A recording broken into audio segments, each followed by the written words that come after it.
Alright, y'all, we about to read. We in the book of Numbers. We gonna start at chapter.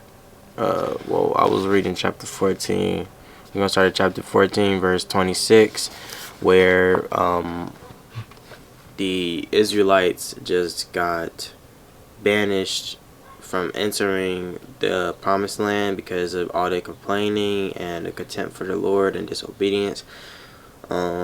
And we're gonna read this for 20 minutes. I'm gonna set a timer and I'm just gonna read, and yeah, God bless y'all. The Lord punishes the Israelites. Then the Lord said to Moses and Aaron, "How long must I put up with this wicked community and its complaints about me? Yes, I have heard the complaints the Israelites are making against me. Now tell me this. As surely as I live, declares the Lord, I will do to you the very things I heard you say. You will all drop dead in the wilderness because you complained against me. Every one of you who is 20 years old or older and was included in the registration will die. You will not enter and occupy the land I swore to give you. The only exceptions will be Caleb, son of Jephunneh, and Joshua, son of Nun." Caleb and Joshua. "You said your children will be carried off as plunder.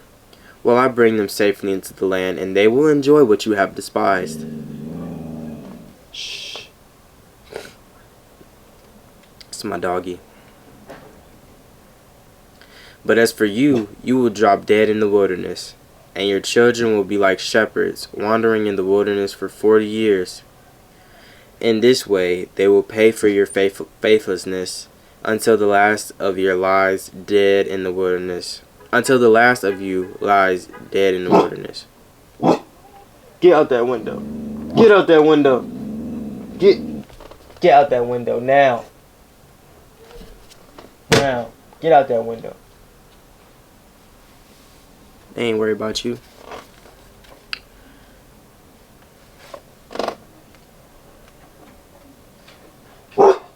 Stop.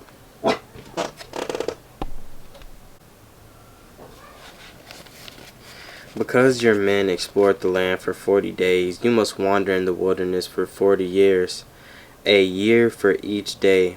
Because your men explored the land for 40 days, you must wander in the wilderness for 40 years, a year for each day, suffering the consequences of your sins.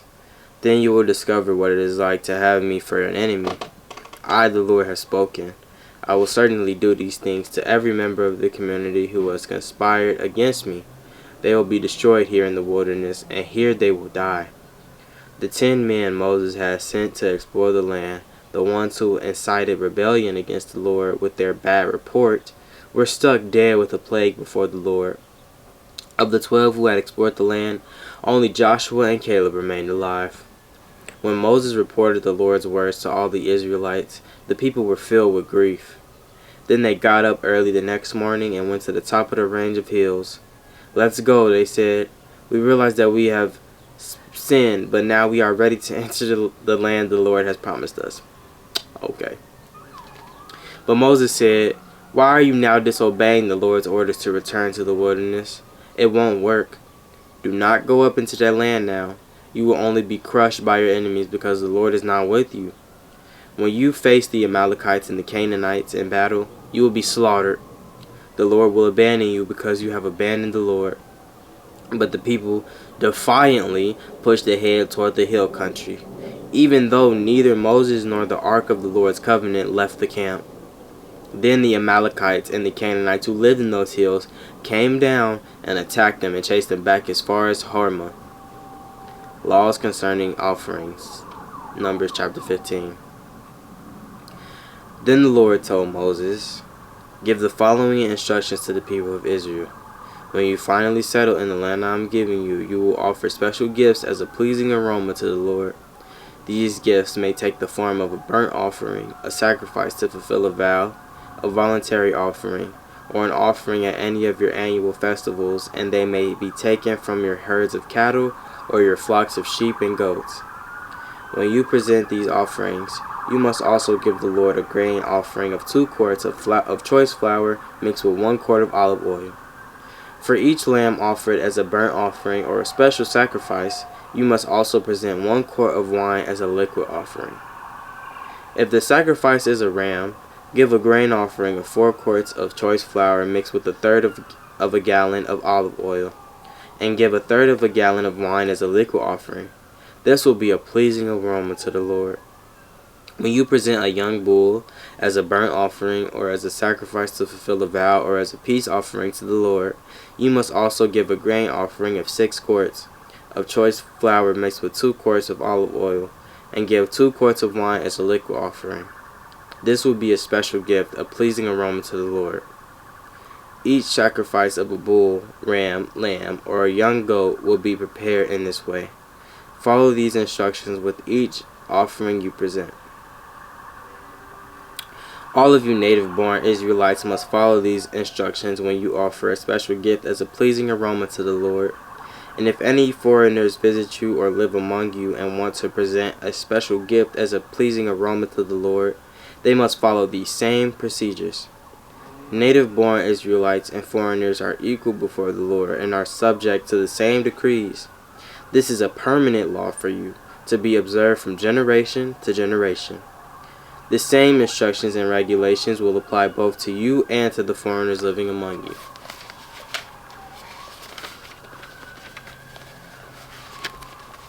When the Lord... Oh, it's okay. Oh, someone's at the door. Okay. We're left off at verse 18.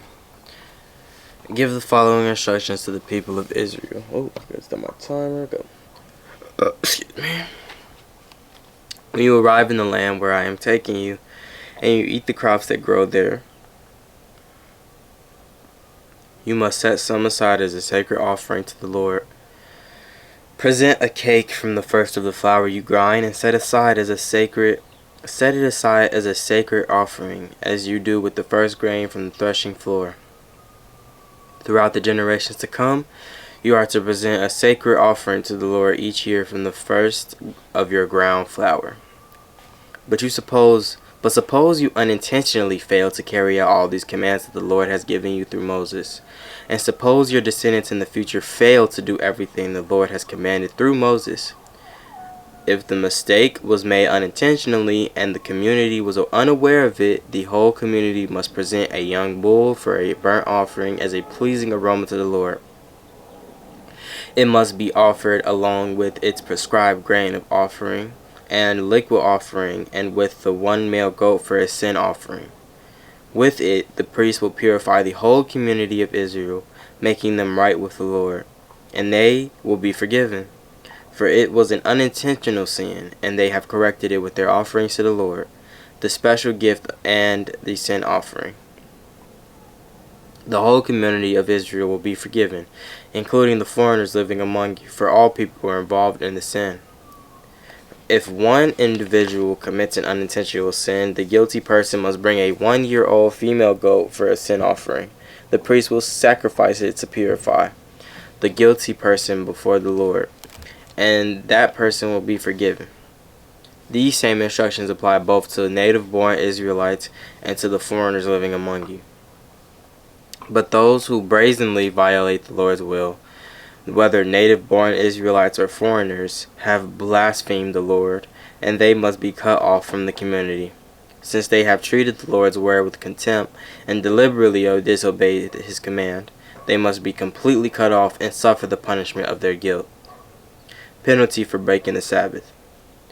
One day, while the people of Israel were in the wilderness, they discovered a man gathering wood on the Sabbath day. The people who found him doing this took him before Moses, Aaron, and the rest of the community.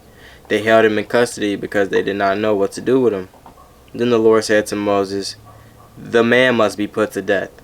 The whole community must stone him outside the camp." So the whole community took the man outside the camp and stoned him to death, just as the Lord had commanded Moses. Oh God. Tassels on clothing. Then the Lord said to Moses, "Give the following instructions to the people of Israel. Throughout the generations to come, you must make tassels for the hems of your clothing and attach them with a blue cord. When you see the tassels, you will remember and obey all the commands of the Lord, instead of following your own desires and defiling yourselves, as you are prone to do."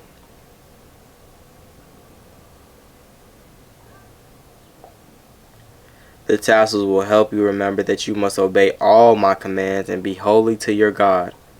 I am the Lord your God who brought you out of the land of Egypt that I might be your God. I am the Lord your God. Korah's rebellion, Numbers chapter 16.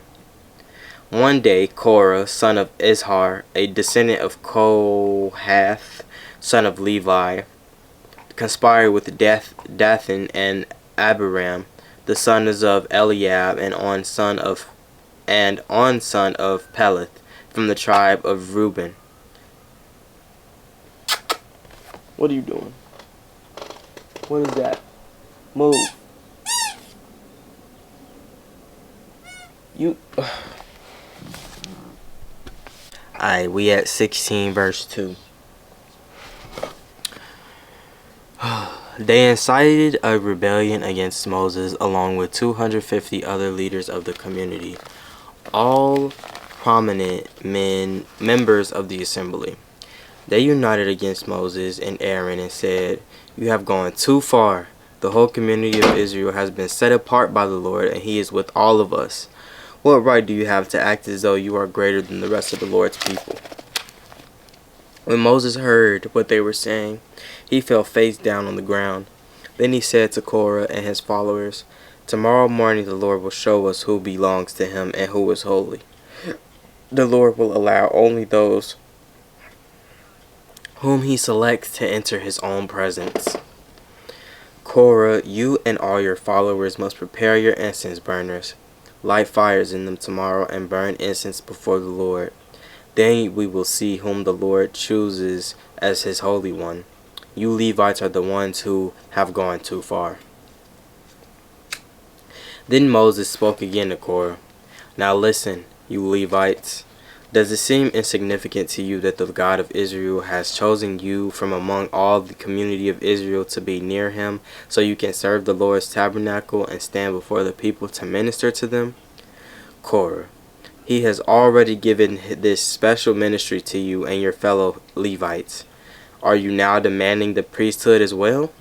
The Lord is the one you and your followers are really revolting against. For who is Aaron that you are complaining about him?" Then Moses summoned Dathan and Abiram, the sons of Eliab, but they replied, "We refuse to come before you. Isn't it enough that you brought us out of Egypt, a land flowing with milk and honey, to kill us here in this wilderness, and that you now treat us like your subjects? What's more, you haven't brought us into another land flowing with milk and honey. You haven't given us a new homeland with fields and vineyards. Are you trying to fool these men? We will not come." Then Moses became very angry and said to the Lord, "Do not accept their grain offerings. I have not taken so much as a donkey before them, and I have never heard a single one of them." And Moses said to Korah, "You and all your followers must come here tomorrow and present yourselves before the Lord. Aaron will also be here. You and each of your 250 followers must prepare an incense burner and put incense on it, so you can all present them before the Lord. Aaron will also bring his incense burner." So each of these men prepared an incense burner, lit the fire, and placed incense on it. Then they all stood at the entrance of the tabernacle with Moses and Aaron. Meanwhile, Korah had stirred up the entire community against Moses and Aaron, and they all gathered at the tabernacle entrance. Then the glorious presence of the Lord appeared to the whole community. And the Lord said to Moses and Aaron, "Get away from all these people so that I may instantly destroy them." But Moses and Aaron fell face down to the ground. "Oh God," they pleaded, "you are the God who gives breath to all creatures.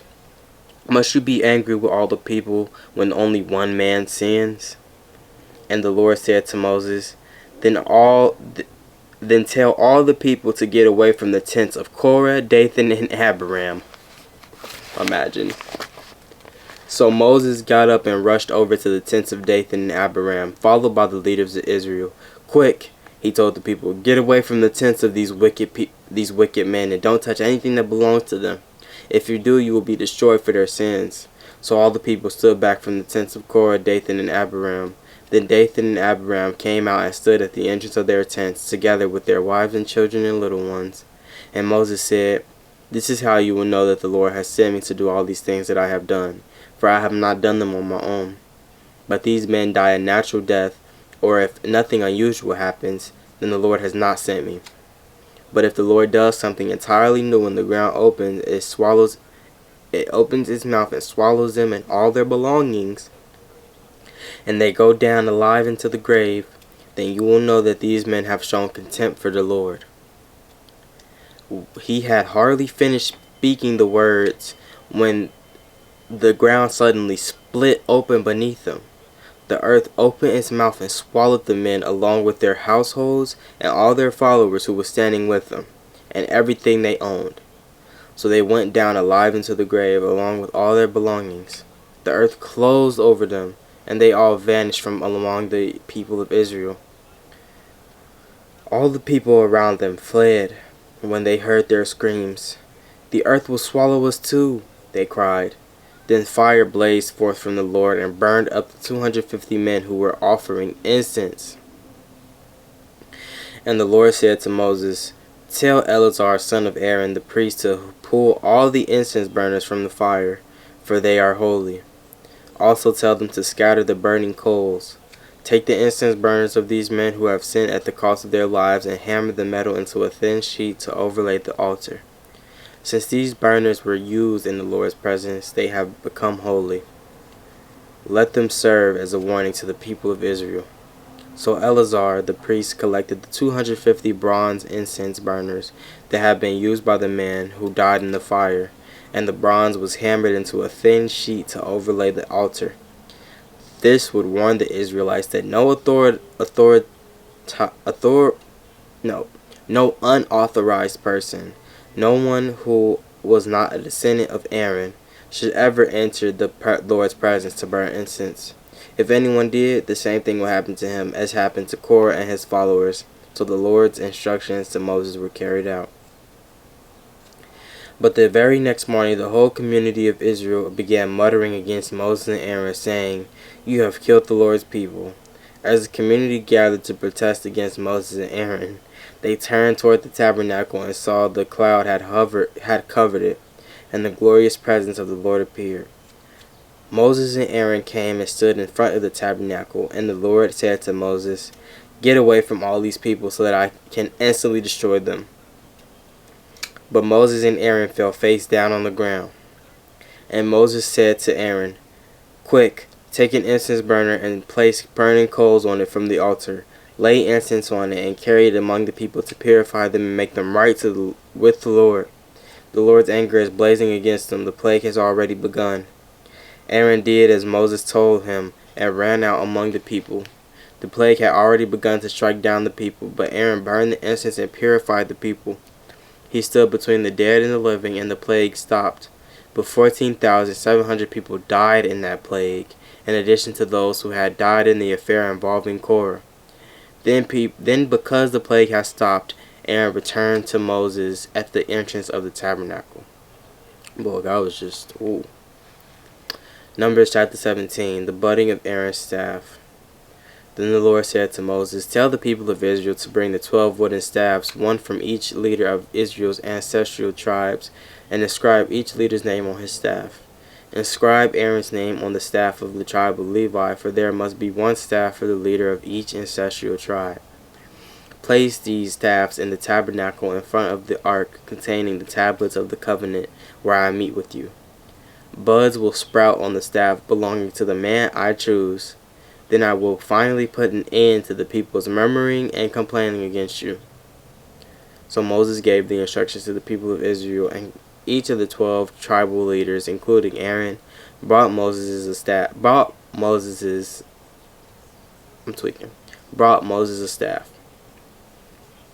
Moses placed the staff in the Lord's presence in the tabernacle of the covenant.